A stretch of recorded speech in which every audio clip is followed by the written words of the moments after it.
ও প্রাণ বন্ধুরে, গৃহস্থেরা দলে দলে হাঁস মুরগি কতই পালে, সন্ধ্যা হইলে ডাক দিয়া নে ঘরে, ঠিক কিনা? ও প্রাণ বন্ধুরে, গৃহস্থেরা দলে দলে হাঁস মুরগি কতই পালে, সন্ধ্যা হইলে ডাক দিয়া নে ঘরে।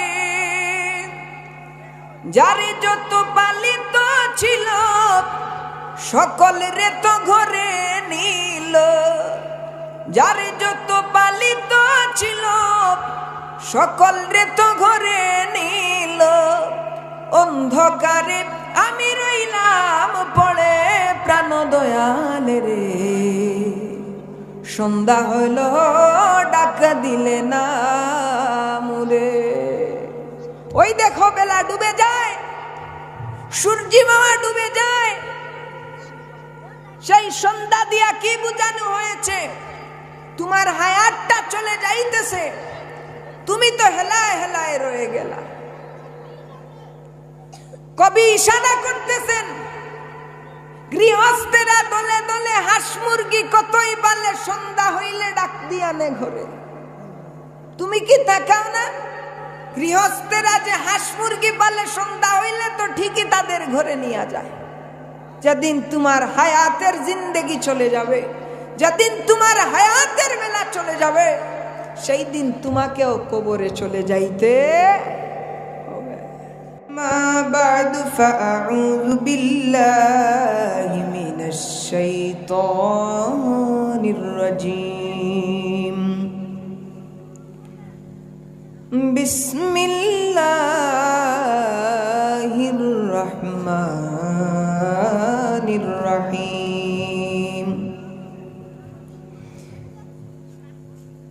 আইনামা তাকুনু ইউদরিকুমুল মাউতু ওয়ালাউ কুনতুম ফি বুরুজিম মুশাইয়াদা।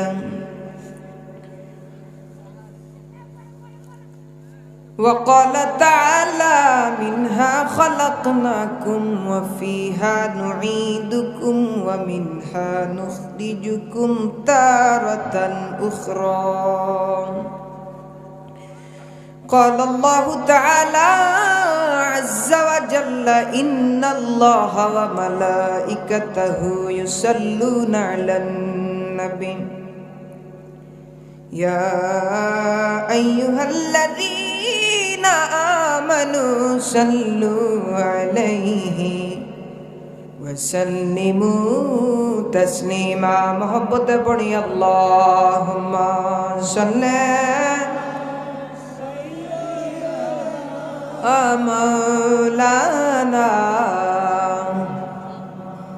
وعلى آل سيدنا.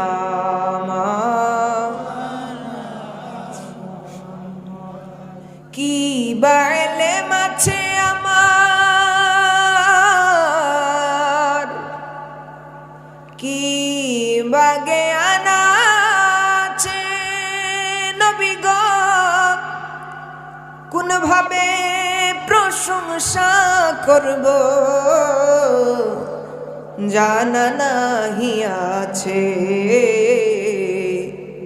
আপনারি দিদারে আশায় জল ঝরে নয়নে। আল্লাহুম্মা সাল্লি মাওলানা ওয়া আলা আলি সাইয়্যিদিনা।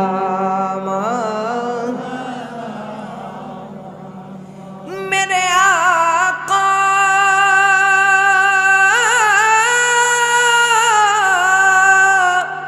मेरे मौला बहुत दूरी से आया हो,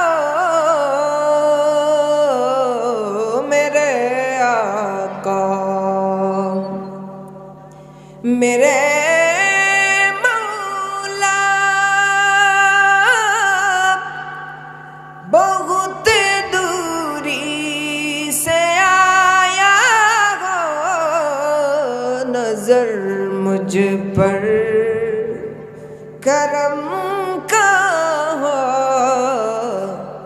मेरी किस्मत उजाला हो। अल्लाहुम्मा सल्ले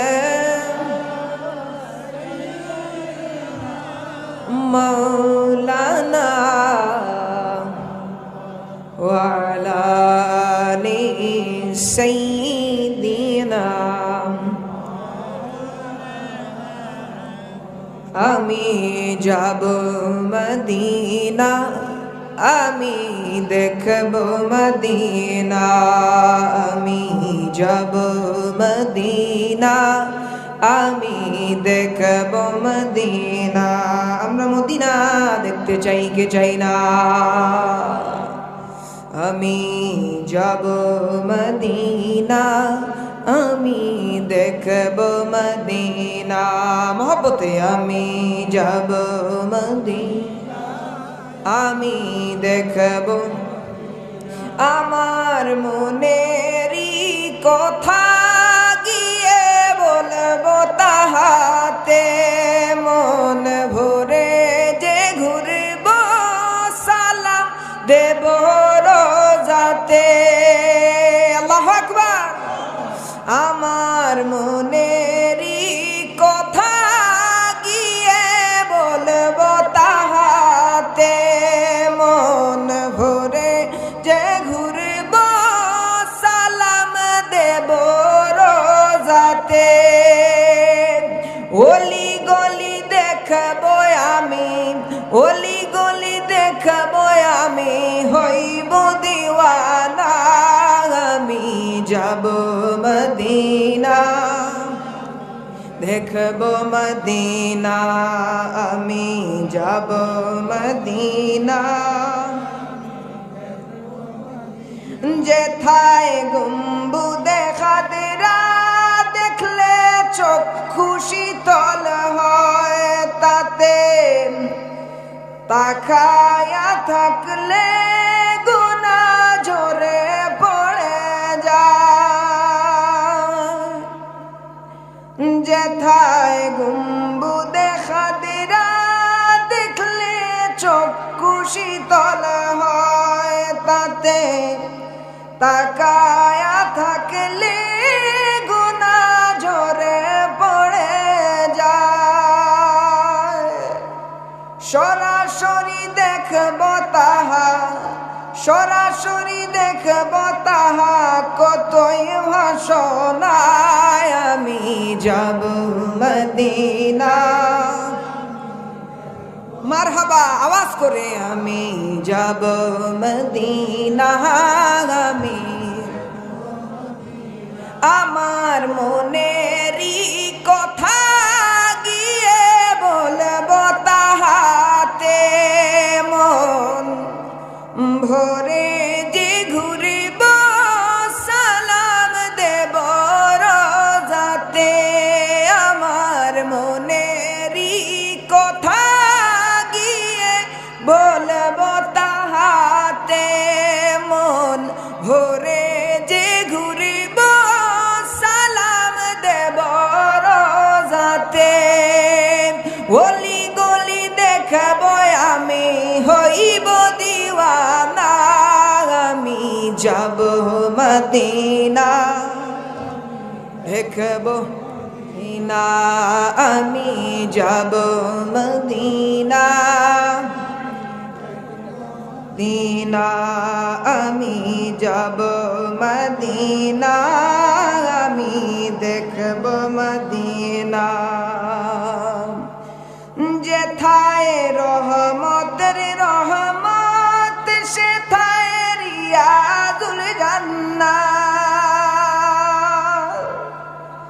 যেথায় রহমতের রহমত, সেথায় রিয়াজুল জান্নাত। সেথায় পড়িলে নামাজ, তবে মিলিবে জান্নাত।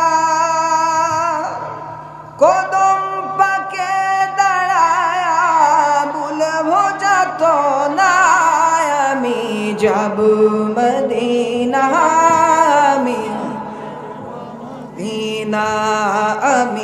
যাব মদিনা আমি। হে আমার বাবা জিরারি, জিরারি কত আশিক মদিনায় যাই, নবীর রওজায় যায়, মনের যাতনা মিটায়। আমার কামলিওয়ালার রওজার কিনারে দাঁড়াইয়া নবীজিকে সালাম জানায়।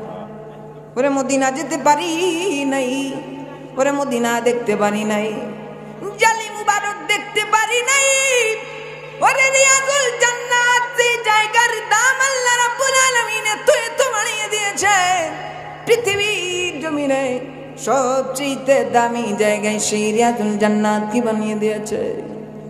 আমার বাবা জিরারি সেই গম্বুজে খাতরা দেখে দেখে কত আশিক কান্না করেছে, নবীর দরবারে শাফাত চেয়েছে। এজন্য কবি লিখেন আমি যাব মদিনা, আমি দেখব মদিনা। শেষবারের মতো দুই হাতটাকে তুইলা দিয়ে পড়েন আমি যাব মদিনা, আমি দেখব। মাশাআল্লাহ, আয় আমি যাব মদিনা, ও মদিনা। আলহামদুলিল্লাহ, আজকের এই মাহফিলের সম্মানিত সভাপতি সাহেব উলামা ইকরাম, মঞ্চে উপস্থিত আমার বাবার বয়সী, দাদার বয়সী, বড় ভাইয়ের বয়সী, মুরব্বিয়ানে কেরামরা, যুবক ভাইরা এবং ছোট্ট ছোট্ট সোনার মনিরা, পর্দার আড়ালের পর্দা নিশিন মা বোনেরা, আসসালামু আলাইকুম ওয়া রাহমাতুল্লাহি ওয়া বারাকাতুহু। আমি আপনাদের সামনে দুই টুকরা আয়াতে কালিমা তিলাওয়াত করেছি। আল্লাহ রাব্বুল আলামিন বলছেন মিনহা খালাকনাকুম, যে আয়াতের অর্থ আমরা সবাই জানি, তারপরেও আবারও স্মরণ করিয়ে দিচ্ছি। আল্লাহ বলছেন মিনহা খালাকনাকুম, তোমাদেরকে মাটি থেকে সৃষ্টি করেছি, ওয়া ফিহা নুঈদুকুম ওয়া মিনহা নুখরিজুকুম তারাতান উখরা, সেই মাটিতেই আবার তোমাদেরকে মিশে যেতে হবে, আবার সেই মাটি থেকেই তোমাদেরকে সৃষ্টি।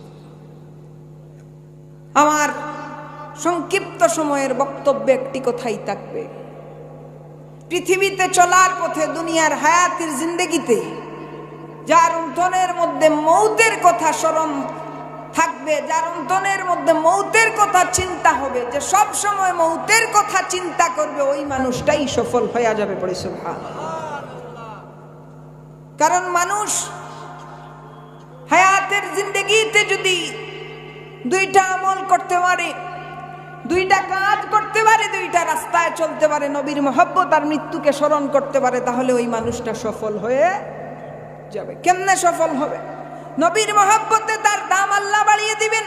মৃত্যুর কথা চিন্তা হলে সে সুদ খাবে না, ঘুষ খাবে না, অর্থাৎ রব্বুল আলামিনের দরবারে আমাকে মরার পরে হাজিরা দিতে হবে, আমার আমলনামা দেখাতে হবে। এজন্য আমি এই পথে যাব না, আল্লাহ যেই পথে নিষেধ করেছেন এর জন্য সে আল্লাহর নাফরমানি থেকে বেঁচে যাবে। হে আমার বাবা দিনারে, মুসা কালিমুল্লাহ রাব্বুল আলামিনকে জিজ্ঞাসা করলেন, তুমি নিজের হাতে বান্দারে বানাইয়া, নিজের কুদরতি হাত দিয়ে বান্দারে বানাইয়া মওলা গো, কেমনে তুমি জাহান্নামের আগুনে তারে জ্বালাইবা? আল্লাহ রাব্বুল আলামিন ডাক দিয়ে বলে, মুসা রে, তোমার এই প্রশ্নের উত্তর পাওয়ার জন্য তোমাকে চাষ করতে হবে। বলি সুবহানাল্লাহ। মুসা কালিমুল্লাহ ধান চাষ করলেন। রব্বে লাগি বললেন, মুসা এই ধানগুলাকে তুমি কাটো, রোদের মধ্যে শুকাতে দাও, তারপরে ধানের মধ্যে যে বাদাগুলা আছে ওইগুলাকে আলাদা করো, আর ধানগুলাকে আলাদা করো। আল্লাহর আদেশ অনুযায়ী মুসা কালিমুল্লাহ সেইভাবেই করলেন। ধান আলাদা করলেন, ধান ছাড়া যে সুসা থাকে ওইগুলা আলাদা করলেন। এবার রব্বুল আলামিন দিকে এলে, মালিক, হ্যাঁ রব্বুল আলামিন কি করা যায়? আল্লাহ রব্বুল আলামিন ডাক দিয়ে বললেন, রে মুসা, ওই ধানগুলা রে তুমি জ্বালাইয়া নাও। বলে সুবহানাল্লাহ। ধান থেকে যেই নষ্ট ধানগুলা বের হয়েছে ওইগুলারে তুমি জ্বালাই